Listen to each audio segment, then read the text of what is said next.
ਅਗਲੀ ਮਿੰਟੋ ਜੇ ਗੱਲ ਕਰੀਏ ਰੋਡਵੇਜ਼ ਦੇ ਮਾਮਲੇ ਵਿੱਚ ਨਵਜੋਤ ਸਿੱਧੂ ਵਾਲੇ ਸੁਪਰੀਮ ਕੋਰਟ ਨੇ ਜਿਹੜਾ ਆ ਉਹ ਫੈਸਲਾ ਰੋਡਵੇਜ ਨਹੀਂ ਰੋਡਰੇਜ ਹੋਣਾ ਮੇਰੇ ਖਿਆਲ ਦੇ। ਹਾਂਜੀ, ਰੋਡ ਰੇਜ ਦੇ ਵਿੱਚ ਧੱਕਾ ਵਾਲਾ ਜਿਹੜਾ ਸੀਗਾ ਮਾਮਲਾ, ਜਿਹੜਾ ਰੋਡ ਰੇਜ, ਸੁਪਰੀਮ ਕੋਰਟ ਨੇ ਨਵਜੋਤ ਸਿੱਧੂ ਖਿਲਾਫ ਜਿਹੜਾ ਫੈਸਲਾ ਉਹ ਸੁਰੱਖਿਅਤ ਰੱਖਿਆ। ਹਾਂਜੀ, ਇਹਦੇ ਵਿੱਚ ਕੀ ਸੀਗਾ ਰਾਜ ਕਰਨਵੀਰ ਸਿੰਘ ਜੀ, ਇਹ ਮਾਮਲਾ ਬਹੁਤ ਪੁਰਾਣਾ ਹੈ। ਅਸੀਂ ਉਦੋਂ ਛੋਟੇ ਛੋਟੇ ਹੁੰਦੇ ਸਾਂ ਜਦੋਂ ਨਵਜੋਤ ਸਿੰਘ ਸਿੱਧੂ ਦੀ ਪੂਰੀ ਚੜ੍ਹਾਈ ਹੁੰਦੀ ਸੀ, ਕਿਉਂਕਿ ਇੱਕੋ ਇੱਕ ਸਰਦਾਰ ਖਿਡਾਰੀ ਸੀਗਾ, ਦੂਸਰਾ ਮਨਿੰਦਰ ਸਿੰਘ ਸੀ। ਉਹਨਾਂ ਟਾਈਮਾਂ ਦੇ ਵਿੱਚ ਮਨਿੰਦਰ ਸਿੰਘ ਦਿੱਲੀ ਦਾ ਸੀ, ਪਰ ਆਪਣੇ ਪੰਜਾਬੀਆਂ ਦਾ ਸਰਦਾਰ ਇੱਕੋ ਇੱਕ ਖਿਡਾਰੀ ਸੀ। ਜਿੱਦਾਂ ਹਰਭਜਨ ਸਿੰਘ ਨੂੰ ਵੀ ਬਹੁਤ ਪਿਆਰ ਦਿੱਤਾ ਲੋਕਾਂ ਨੇ, ਕਿਉਂਕਿ ਉਹ ਉਸ ਟਾਈਮ ਇੱਕੋ ਇੱਕ ਸਰਦਾਰ ਖਿਡਾਰੀ ਸੀ। ਬਾਅਦ ਚ ਯੂਵੀ ਆਇਆ, ਚਲੋ ਯੂਵੀ ਮੋਨਾ ਸੀਗਾ, ਪਰ ਇਹਦੀ ਹਰਭਜਨ ਦੀ ਬੜੀ ਸਰਦਾਰੀ ਕਾਇਮ ਰਹੀ, ਇਹਨੂੰ ਟਰਬਨੇਟਰ ਕਿਹਾ ਗਿਆ। ਖੈਰ ਚਲੋ, ਗੱਲ ਇਹ ਆ ਕਿ ਉਸ ਸਮੇਂ ਸਿੱਧੂ ਬਹੁਤ ਵੱਡਾ ਸਟਾਰ ਬਣ ਚੁੱਕਾ ਸੀ। 88-99 ਦੀ ਗੱਲ ਹੈ। ਅਚਾਨਕ ਝਗੜਾ ਹੁੰਦਾ, ਉਸ ਝਗੜੇ ਦੇ ਵਿੱਚ ਇੱਕ 61-62 ਸਾਲ ਦਾ ਜਿਹੜਾ ਬਜ਼ੁਰਗ, ਉਹਦਾ ਨਾਮ ਵੀ ਅੱਜ ਮੈਨੂੰ ਯਾਦ ਆ ਕਿਉਂਕਿ ਉਸ ਟਾਈਮ ਬਹੁਤ ਮੋਟੀਆਂ ਸੁਰਖੀਆਂ ਲੱਗਦੀਆਂ ਹੁੰਦੀਆਂ ਸਨ, ਤਾਂ ਗੁਰਨਾਮ ਸਿੰਘ ਜੀ ਉਹਨਾਂ ਦਾ ਨਾਮ ਸੀਗਾ। ਅੱਛਾ, ਉਹ ਮਤਲਬ ਕਿ ਇਹ ਜਿਪਸੀ ਲਈ ਆਉਂਦੇ ਸੀ, ਉਹਨਾਂ ਦੀ ਮਰੂਤੀ ਕਾਰ ਸੀ, ਉਹ ਕਿਤੇ ਬੈਂਕ ਦੇ ਵਿੱਚੋਂ ਕੋਈ ਕੈਸ਼ ਵਗੈਰਾ ਕਢਾਉਣਾ ਚਾਹੁੰਦੇ ਸਨ।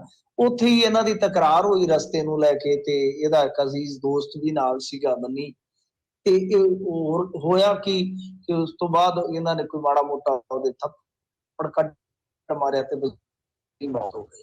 ਲੋਅਰ ਕੋਰਟ ਦੇ ਵਿੱਚ ਕੇਸ ਗਿਆ, 1999 ਦੇ ਵਿੱਚ ਬਰੀ ਕਰ ਦਿੱਤਾ ਗਿਆ। ਫਿਰ ਇਹ ਮਾਮਲਾ ਜਿਹੜਾ ਸੀਗਾ ਉਹ ਹਾਈ ਕੋਰਟ ਪਹੁੰਚ ਗਿਆ। ਹਾਈ ਕੋਰਟ ਦੇ ਵਿੱਚ 2006 ਚ ਨਵਜੋਤ ਸਿੰਘ ਸਿੱਧੂ ਨੂੰ 3 ਸਾਲ ਦੀ ਸਜ਼ਾ ਬੋਲ ਗਈ ਸੀ। ਉਸ ਤੋਂ ਬਾਅਦ ਇਹਨੂੰ ਆਪਣਾ ਉਹਦਾ ਵੀ ਛੱਡਣਾ ਪਿਆ। ਮਾਮਲਾ ਫਿਰ ਸੁਪਰੀਮ ਕੋਰਟ ਚ ਚਲੇ ਗਿਆ। ਸੁਪਰੀਮ ਕੋਰਟ ਨੇ ਇਹਨੂੰ ਮਹਿਜ਼ 1000 ਰੁਪਇਆ ਫਾਈਨ ਲਾ ਕੇ 323 ਦੇ ਤਹਿਤ, ਕਿ ਜਾਣ ਬੁੱਝ ਕੇ ਚੋਟ ਪਹੁੰਚਾਈ ਆ, ਮਤਲਬ ਕਿ ਇੱਕ ਚਪੇੜ ਦੀ ਕਹਿ ਲਓ ਜਾਂ ਇੱਕ ਕਸੁੰਨ ਦੀ ਸਜ਼ਾ ਦਿੱਤੀ ਤਾਂ ਛੱਡ ਦਿੱਤਾ ਸੀਗਾ ਬਾਰ ਦੀ ਬਾਰ। ਪਰ ਹੁਣ ਉਸ ਸਜ਼ਾ ਨੂੰ ਦੁਬਾਰਾ ਚੈਲੰਜ ਹੋਇਆ ਰਿਵਿਊ ਕਰਨ ਵਾਸਤੇ ਕਿ ਉਹ ਜਿਹੜਾ ਫੈਸਲਾ ਹੈ ਉਹ ਗਲਤ ਹੋਇਆ 323 ਧਾਰਾ ਦੇ ਤਹਿਤ, ਕਿਉਂਕਿ ਜਾਣ ਬੁੱਝ ਕੇ ਸੱਟ ਮਾਰਨ ਦਾ ਉਹ ਬਣਦਾ ਮਾਮਲਾ 323 ਵਾਲਾ, ਕਿ ਇਹ 323 ਵਾਲਾ ਨਹੀਂ, ਇਹਦੇ ਚ 304 ਲਾਉਣੀ ਚਾਹੀਦੀ ਹੈ, ਗੈਰ ਇਰਾਦਤਨ ਹੱਤਿਆ, ਤਾਂ ਉਹਦੇ ਵਿੱਚ ਸਜ਼ਾ ਵੱਧ ਜਾਂਦੀ ਹੈ।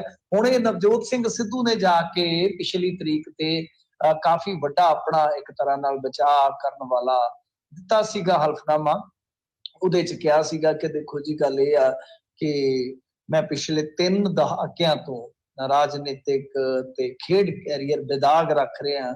ਰਾਜਨੇਤਾ ਦੇ ਤੌਰ ਤੇ ਮੈਂ ਨਾ ਸਿਰਫ ਆਪਣੇ ਵਿਧਾਨ ਸਭਾ ਇਲਾਕੇ ਅੰਮ੍ਰਿਤਸਰ ਈਸਟ ਬਲਕਿ ਸੰਸਦ ਮੈਂਬਰ ਦੇ ਤੌਰ ਤੇ ਬੇਜੋੜ ਕੰਮ ਕੀਤਾ, ਲੋਕਾਂ ਦਾ ਭਲਾ ਕੀਤਾ।